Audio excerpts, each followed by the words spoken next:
കാക്കയും കുരുവിയും. ഒരു മരത്തിൽ ഒരു കൂടുണ്ടായിരുന്നു.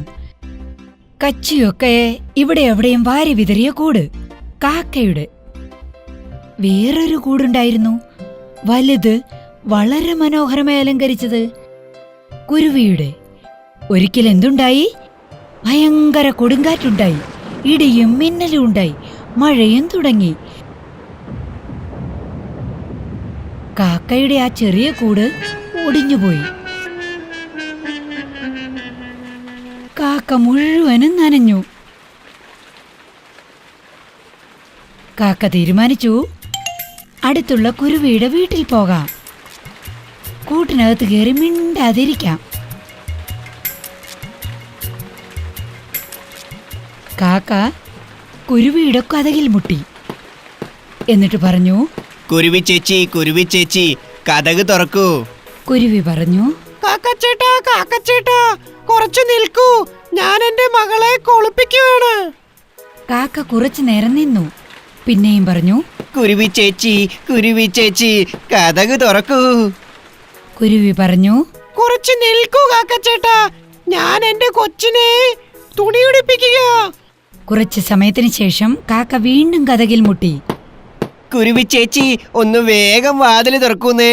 കുരുവി ചേച്ചി പറഞ്ഞു, കുറച്ചു നിൽക്കൂ, ഞാൻ എന്റെ കൊച്ചിനെ കറുത്ത പൊട്ടു തൊടിക്കുക. ഇപ്പോൾ കാക്ക മുഴുവൻ നനഞ്ഞു കുളിച്ചു. അത് തണുത്തു വിറയ്ക്കാൻ തുടങ്ങി. പിന്നെയും പറഞ്ഞു, കുരുവി ചേച്ചി കതകൊന്ന് തുറക്കൂ, ഭയങ്കര മഴയാ, തണുത്ത് വിറയ്ക്കുക ഞാൻ. ഇത് കേട്ട് കുരുവി ചേച്ചി കതക് തുറന്നു. കാക്ക ചേട്ടനെ അകത്ത് വിളിച്ചു. ദേഹം തുടയ്ക്കാൻ ടവൽ കൊടുത്തു. എന്നിട്ട് പറഞ്ഞു, കാക്കച്ചേട്ടാ ഇവിടെ ഇരിക്കൂ, ഞാനിപ്പോൾ കുളിച്ചിട്ട് വരാം.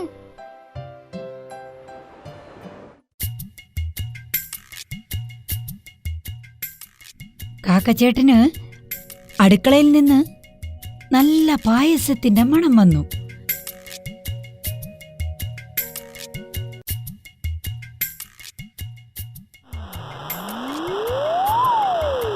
അവന്റെ ക്ഷമ കിട്ടു.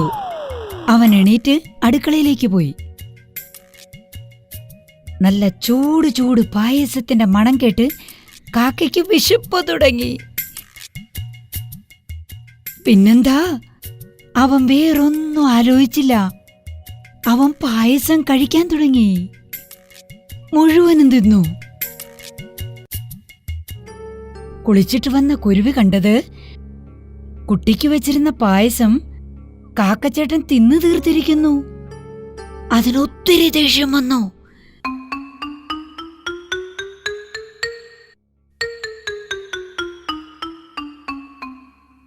അടുപ്പിൽ കത്തിക്കൊണ്ടിരുന്ന വിറകെടുത്ത് അത് കാക്കയ്ക്ക് നേരെ എറിഞ്ഞു. കാക്കയുടെ വാലിൽ കത്തിക്കൊണ്ടിരുന്ന വിറക് വീണപ്പോൾ വാല് കത്തി. അത് നിലവിളിച്ചുകൊണ്ടോടി. എന്റെ വാലി കത്തിപ്പോയി, ഞാൻ പായസം കുടിച്ചതും എന്റെ വാലി കത്തിപ്പോയി. പാഠം പഠിച്ചു, വാലി കത്തി പാഠം പഠിച്ചു.